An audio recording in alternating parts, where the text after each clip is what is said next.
श्रोताओं, कोरोना काल में शिक्षा को लेकर बहुत सारे नए नए आयाम सामने आए हैं। वहीं विद्यार्थियों के लिए ये काल सबसे महत्वपूर्ण इस तरह से रहा है कि उनकी शिक्षा तो प्रभावित हुई है, लेकिन उन्होंने घर बैठे शिक्षा प्राप्त करने का एक नया माध्यम जो है इस शिक्षा सत्र में आरंभ कर दिया है।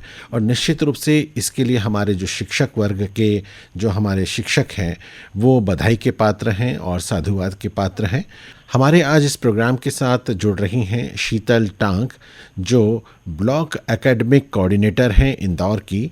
उनसे जानते हैं कि किस तरह से मध्य प्रदेश शासन के माध्यम से घर घर बैठकर जो हमारे विद्यार्थी हैं शिक्षकों के माध्यम से डिजिटल टीचिंग के माध्यम से अपने घर में शिक्षा प्राप्त कर रहे हैं। शीतल टांक, आपका कार्यक्रम में स्वागत है। नमस्कार संजीव जी। शीतल जी, 5 सितंबर जो है शिक्षक दिवस है और हाँ जी। शिक्षक की किसी भी देश के निर्माण में, व्यक्ति के निर्माण में, समाज के निर्माण में एक बहुत बड़ी भूमिका होती है।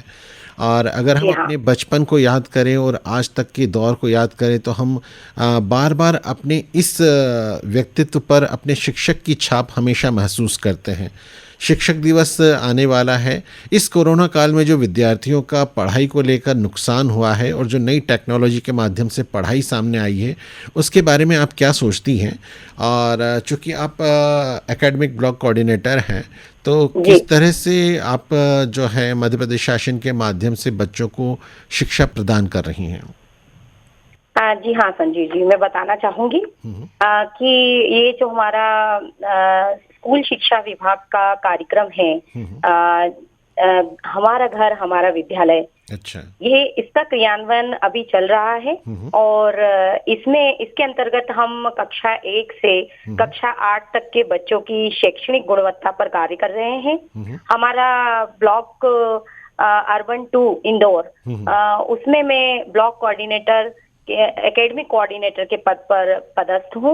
और जहाँ तक मेरा सोचना है, ये पोस्ट तो मुझे खैर अभी मिली है संजीव जी, लेकिन मूलतः मैं शिक्षक ही हूँ। विगत 22 वर्षों से स्कूल शिक्षा विभाग में ग्रामीण क्षेत्रों में भी मैंने शैक्षणिक कार्य किया है। और जहाँ तक मेरा मानना है संजीव जी, कि आज जो विकट स्थिति आई है वो सभी के लिए है। हम शिक्षकों के लिए भी कई विषमताएं हैं, कई दिक्कतें और कई समस्याओं का सामना करना पड़ रहा है। लेकिन फिर भी उन सबको दरकिनार करते हुए हमारे शिक्षक साथी फील्ड में जाकर जिन बच्चों के पास व्हाट्सएप से जो नहीं जुड़े हुए हैं, जो डिजिटली नहीं पढ़ पा रहे हैं, उनको भी खुद जाकर उनके साथ शैक्षिक संवाद करते हैं, उनके पालकों को कन्विंस करते हैं और निरंतर शैक्षणिक कार्य गतिविधियां करवा रहे हैं। जी, इस प्रोग्राम को किस तरह से आपने संचालित किया है और विद्यार्थियों को कैसे लाभ मिल रहा है? हाँ, मैं आपको इन शॉर्ट बताना चाहूंगी कि ये जो कार्यक्रम है ये राज्य शिक्षा केंद्र का कार्यक्रम है, जो हमारे मध्य प्रदेश के लाखों बच्चों के लिए है, जो कक्षा 1 से कक्षा 8 में अध्ययनरत हैं। और वे सभी बच्चे जो अभी शाला जाकर अध्ययन अध्यापन का कार्य नहीं कर पा रहे हैं, उन विद्यार्थियों के लिए स्पेशली ये प्रोग्राम बना है, जिसके अंतर्गत अब पढ़ाई नहीं रुकेगी के तहत कई सारे कार्यक्रम मासिक और साप्ताहिक प्रसारित किए जाते हैं और उसका लाभ हमारे बच्चे उठा रहे हैं। जी, शीतल जी, एक बहुत बड़ा वर्ड आपने भी कहा कि अब पढ़ाई नहीं रुकेगी, और निश्चित रूप से पढ़ाई नहीं रुकना चाहिए। तो इस विषय को लेकर किस तरह से आप संचालित कर रहे हैं कि जो बच्चा घर पे है, उसके पास तो टीचर है नहीं, उसके पास किताब नहीं है, अगर उसके पास इंटरनेट भी नहीं है और मान लीजिए कि उसके पास स्मार्टफोन भी नहीं है, तो फिर आप किस तरह से उन्हें एजुकेट कर रही हैं? देखिए संजीव जी, मैं यहाँ आपको बताना चाहूंगी कि जो हमारा कार्यक्रम है कि अब पढ़ाई नहीं रुकेगी, उसका मुख्य उद्देश्य ये है कि चाहे बच्चे शाला से दूर हैं, चाहे वो डिजिटल माध्यम से दूर रहें, चाहे वो रेडियो प्रसारण से अपनी पढ़ाई नहीं कर पा रहे हो, या टेलीविजन के माध्यम से जो कार्यक्रम प्रसारित हो रहे हैं और उनसे भी वे नहीं जुड़ पा रहे हो, तो ऐसे बच्चों के लिए भी हमारे शिक्षकों ने एक स्ट्रेटेजी तैयार की है, जिसके अंतर्गत बच्चे प्रतिदिन 5 शिक्षक प्रतिदिन 5 बच्चों के साथ संवाद स्थापित करते हैं, उनकी बस्तियों में जाते हैं, मोहल्ले में जाते हैं और सामुदायिक रूप से उनको मोहल्ला क्लास, ओटला क्लास भी लेकर उनको शिक्षा दे रहे हैं। क्या बात है। हमेशा से शिक्षक जो है संक्रमण काल हो या शिक्षा का समय हो, हमेशा से आगे बढ़कर शिक्षकों ने मोर्चा संभाला है। कोरोना में बहुत सारी जवाबदारी निभाते हुए शिक्षा का कर्म भी आप लोग बहुत मेहनत से कर रहे हैं। इसके लिए आप सभी शिक्षकों को बहुत बहुत धन्यवाद, और आप सभी की हम यूँ कहें कि दिल से प्रशंसा करना चाहेंगे इस रेडियो के माध्यम से। शीतल जी, अगर आपको अपना बचपन याद आता होगा तो जब हम स्कूल में हुआ करते थे तो शिक्षक दिवस के दिन हमें एक दिन के लिए टीचर बनने का मौका मिलता था। जो जो बड़ी कक्षा के विद्यार्थी होते हैं वो एक दिन के लिए शिक्षक बनते हैं और अपने से जूनियर कक्षा के जो बच्चे हैं उन्हें पढ़ाते हैं, और उस दिन का सभी बड़ी कक्षा के विद्यार्थियों को बड़ा इंतज़ार रहता है।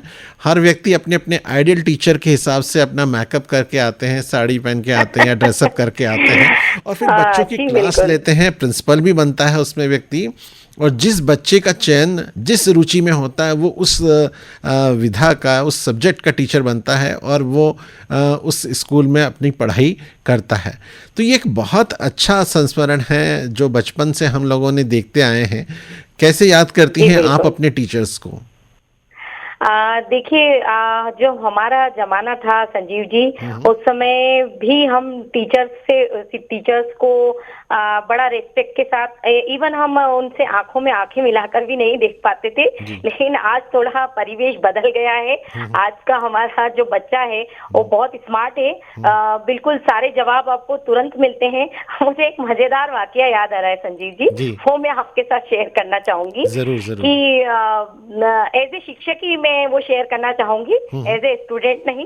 कि मैं जब यहाँ इंदौर में ग्रामीण क्षेत्र में पदस्थ हुई शिक्षक के बतौर, तो मुझे यहाँ की जो लोकल लैंग्वेज है बोली वो नहीं आती थी। अच्छा। और जब मैं शुरुआत के दिनों में क्लास में गई तो मैंने कुछ बच्चों से इंटरेक्शन किया, और मुझे ऐसे सूरत से याद रहता था कि कौन सा बच्चा कैसा है, क्योंकि नाम से तो याद करने में थोड़ा समय लग जाता है।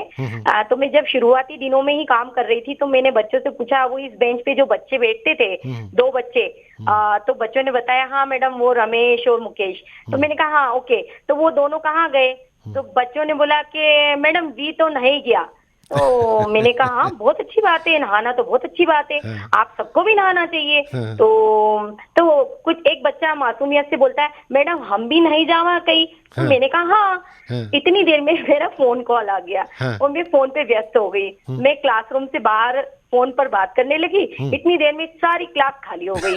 अब सारी क्लास खाली हो गई और मैं बड़े ताज्जुब से देखती रही। और जैसे ही मैंने अपना कॉल खत्म किया, प्रिंसिपल मैडम सारे बच्चों को बटोर कर वापस लेकर आ रही थी मेरी तरफ, और बोली अरे मैडम आपने सब बच्चों को छोड़ कैसे दिया? मैंने कहा नहीं मैडम, मुझसे कुछ मिसअंडरस्टैंडिंग हुई है बच्चों की, मैंने नहीं छोड़ा है उन्हें। तब पता चला मुझे कि मालवी भाषा में, यहाँ की जो लोकल लैंग्वेज में, नहीं गया का मतलब होता है भाग जाओ।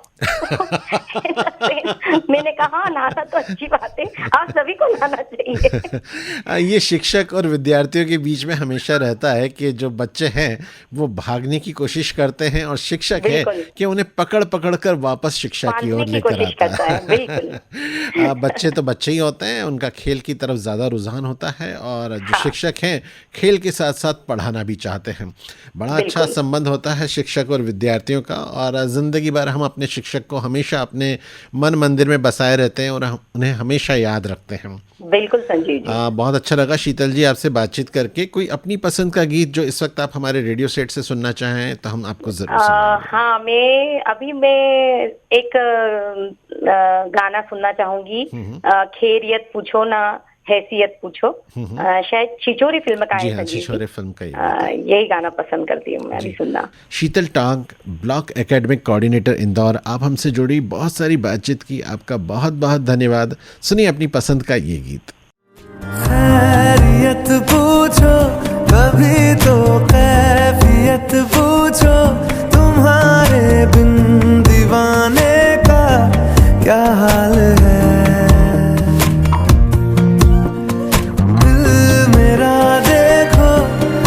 मेरी हैसियत